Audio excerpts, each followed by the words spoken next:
മാഷേ, നിങ്ങളൊരു people pleaser ആണോ? അതിപ്പോൾ എന്താ ഈ പീപ്പിൾ പ്ലീസർ എന്നല്ലേ? വഴിയുണ്ട്. അതായത് നിങ്ങൾക്ക് ഇഷ്ടമല്ലാത്ത ഒരു സാഹചര്യം അല്ലെങ്കിൽ നിങ്ങൾക്ക് ഇഷ്ടമല്ലാത്ത ഒരു പേഴ്സൺ, നിങ്ങൾക്കറിയാം ആ ഓപ്പോസിറ്റ് നിൽക്കുന്ന പേഴ്സൺ നിങ്ങളുടെ എനർജി ഒരുപാട് ഡ്രെയിൻ ചെയ്യുന്നുണ്ട്. പക്ഷെ നിങ്ങൾ നോ പറയില്ല. കാരണം നിങ്ങൾ നിങ്ങളെക്കാൾ കൂടുതൽ ഇമ്പോർട്ടൻസ് അല്ലെങ്കിൽ പ്രിയോറിറ്റി കൊടുത്തിരിക്കുന്നത് ആ വ്യക്തിക്കാണ്.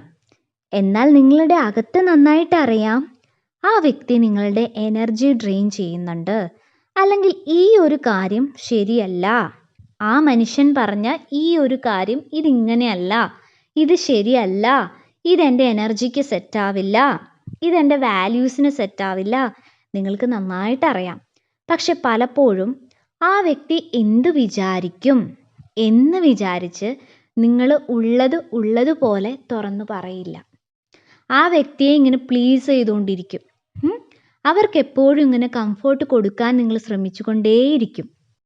ഇത് അയാൾക്ക് ജീവിതത്തിൽ പ്രശ്നങ്ങളൊന്നും സൃഷ്ടിക്കില്ല, പക്ഷെ നിങ്ങളുടെ എനർജി കണ്ടമാനം ഡ്രെയിൻ ആയിക്കൊണ്ടേയിരിക്കും.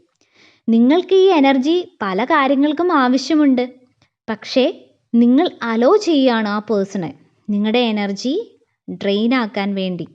ഈ ചൈൽഡ്ഹുഡ് ട്രോമയൊക്കെ ഉണ്ടെങ്കിൽ പല വ്യക്തികളിലും ഈ പറയുന്ന പീപ്പിൾ പ്ലീസിങ് കാണാറുണ്ട്. അപ്പോൾ ഇതുകൊണ്ടുണ്ടാകുന്ന പ്രശ്നങ്ങൾ എന്തൊക്കെയാണ്? ഒന്നാമതായിട്ട് നമ്മുടെ എനർജി ഒരുപാട് ഡ്രെയിൻ ആവും. അതുപോലെ തന്നെ നമുക്ക് ഏറ്റവും അത്യാവശ്യമുള്ളൊരു കാര്യമാണ് നമ്മുടെ മാനസികാരോഗ്യം എന്ന് പറയുന്നത്. അതിനെ തകർക്കാൻ ഈ പറയുന്ന പീപ്പിൾ പ്ലീസിങ്ങിലൂടെ നിങ്ങൾ അലോ ചെയ്യുകയാണ് ചെയ്യുന്നത്.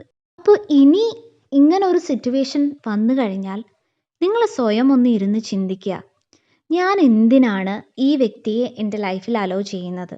ഞാൻ എന്തിനാണ് ഈ സാഹചര്യത്തെ എൻ്റെ ലൈഫിൽ അലോ ചെയ്യുന്നത്? ഇത് ശരിക്കും എനിക്ക് ആവശ്യമുള്ള കാര്യമാണോ? അതോ ഈ വ്യക്തി ശരിക്കും എനിക്ക് ആവശ്യമുള്ള കാര്യമാണോ? ഈ വ്യക്തി പറയുന്ന കാര്യങ്ങൾ ഞാൻ അനുസരിക്കേണ്ട ആവശ്യമുണ്ടോ? അതോ ഞാൻ കറക്റ്റായിട്ട് അയാളോട് കമ്മ്യൂണിക്കേറ്റ് ചെയ്യേണ്ട ആവശ്യമുണ്ടോ?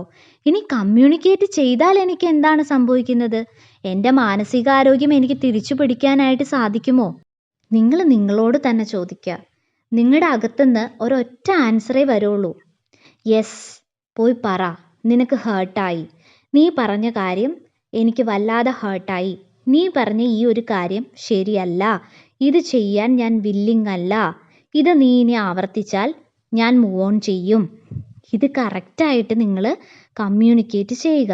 ഒരിക്കലും ഒരു പീപ്പിൾ പ്ലീസറായി ജീവിതത്തെ നശിപ്പിക്കാതെ ഇരിക്കുക.